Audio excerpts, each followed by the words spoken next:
অসাধারণ অসাধারণ এক ম্যাচ গিয়েছে আসলে গতকাল। অলমোস্ট রেমন্টাদা হয়ে যাচ্ছিল বার্সেলোনা বনাম অ্যাথলেটিকো মাদ্রিদের মধ্যে যে ম্যাচ গতকাল আসলে হয়েছে কোপা দেল রের সেমিফাইনালের সেকেন্ড লেগ। বার্সা কিন্তু আসলে প্রথম লেগেই 4-0 বলে হারার পরে একেবারে ছিটকে গিয়েছিল সেমিফাইনাল থেকে, এবং অনেকটাই পাহাড় টপকানোর মতো ছিল। এবং সেখান থেকে বার্সেলোনা আসলে গতকাল যে ম্যাচ আসলে উপহার দিয়েছে, অলমোস্ট অনেকদিন মনে রাখার মতো এবং একটা অবিশ্বাস্য চ্যাম্পিয়ন্স লিগে ফিরে আসার, কোপা দেল রে ফিরে আসার মতো একটা ম্যাচ ছিল। 3-0 গোলে বার্সেলোনা আসলে জয় পায়, কিন্তু এই 3-0 গোলের জয় আসলে তাদের জন্য যথেষ্ট ছিল না, যেহেতু প্রথম লেগে 4-0 গোলে হেরেছে।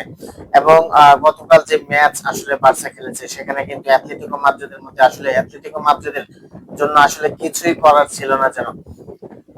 স্পেশালি বলতে হয় যে লামিন ইয়ামালের কথা, ওয়ার্ল্ড ক্লাস এই মুহূর্তে বিশ্বের সেরা উইঙ্গার যদি বলা হয় তাহলে আসলে মোটেও ভুল বলা হবে না।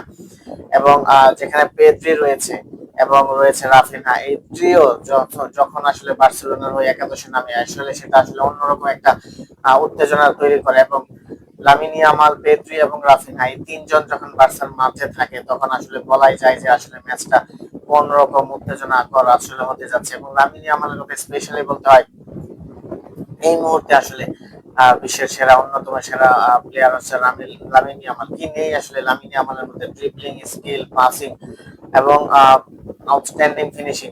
এবং এত কিছুর পরেও লামিন ইয়ামাল কিন্তু আসলে যেভাবে তার ফিটনেস এবং ফিজিক্যালিটি যেভাবে ইমপ্রুভ করেছে, আসলে মানে আসলে কালকে অ্যাথলেটিকো মাদ্রিদের একটা ডিফেন্ডার আসলে লামিন ইয়ামালকে আসলে 1 ভার্সেস 1 কিন্তু আসলে পরাস্ত করতে পারেনি। এবং সেখান থেকে পেদ্রির কথা আসলে বলতে হয়, পেদ্রি কিন্তু অনেকদিন ধরে আসলে বলা হচ্ছিল পেদ্রি হচ্ছে বিশ্বের অন্যতম সেরা মিডফিল্ডার। এবং পেদ্রি যখন মাঠে নামে তখন বল যেন আসলে তার হয়ে কথা বলে, বল যেন আসলে তার পা থেকে আসলে যেতে চায় না। এবং প্রতিটা টাচ এবং প্রতিটা মিডফিল্ড যেভাবে সে কন্ট্রোল করে, মনে হয় যেন আসলে স্বপ্নের মধ্যে দর্শকদের ফেলে দেয়। এবং জাদুর ছোঁয়া আর তার প্রতিটি পাস আসলে।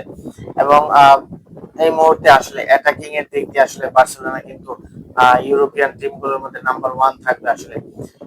অলমোস্ট রেমন্টাদা হয়ে যাচ্ছিল একটা ফিরে আসার গল্প, কিন্তু আসলে শেষ পর্যন্ত হয়নি। আসলে 4-0 গোলের ম্যাচ প্রথম লেগে হেরে সেখান থেকে ফিরে আসে, এটা আসলে পাহাড় টপকানোর মতো। এবং সেই পাহাড় টপকানোর মতো কাজটাই কিন্তু বার্সেলোনা আসলে করতে যাচ্ছিল। হ্যান্সি ফ্লিকের কথা আসলে কি বলবো, এরকম একটা ইয়াং টিম নিয়ে আসলে সেভাবে যেভাবে তিনি আসলে দলকে গোছাচ্ছেন, মানে আসলে এক কথায় অসাধারণ। এই একাডেমিক প্লেয়ারদেরকে নিয়ে আসলে সেখানে কিন্তু আমরা দেখি যে বার্সেলোনার সবগুলো প্লেয়ার কিন্তু আসলে যথেষ্ট ইয়াং, এবং যাদের এভারেজ বয়স হয়তো 27 থেকে 28 হবে বা এর কমও হতে পারে। সেই রকম একটা টিম নিয়ে যে দুর্দান্ত পারফরমেন্স আসলে দেখিয়েছে, এটা আসলে অবিশ্বাস্য। এবং এই পারফরমেন্স দেখার পর একটা কথা মনে হয় যে এই সিজনে আসলে বার্সেলোনা হয়তোবা একটা ভালো কিছু আসলে তারা পেতে পারে।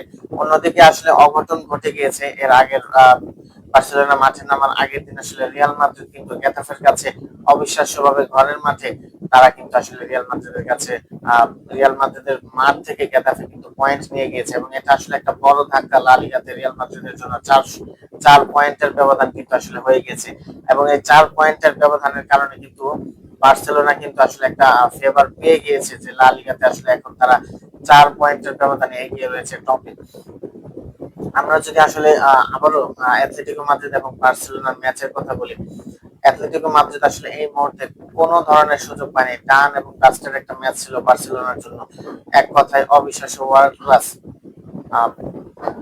অবিশ্বাস্য একটা ম্যাচ।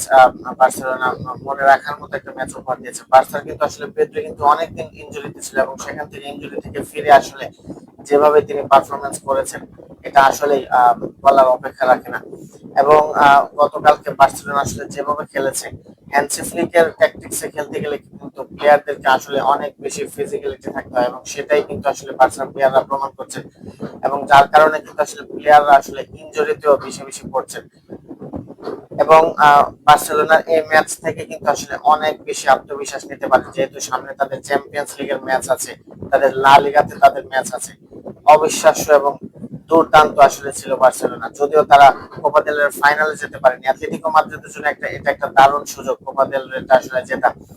এবং বার্সেলোনার মতো টিমকে আসলে তারা পিছনে ফেলে ফাইনালে চলে গেছে। এখানে আসলে আবারও লামিন ইয়ামালের কথা বলতে হয়।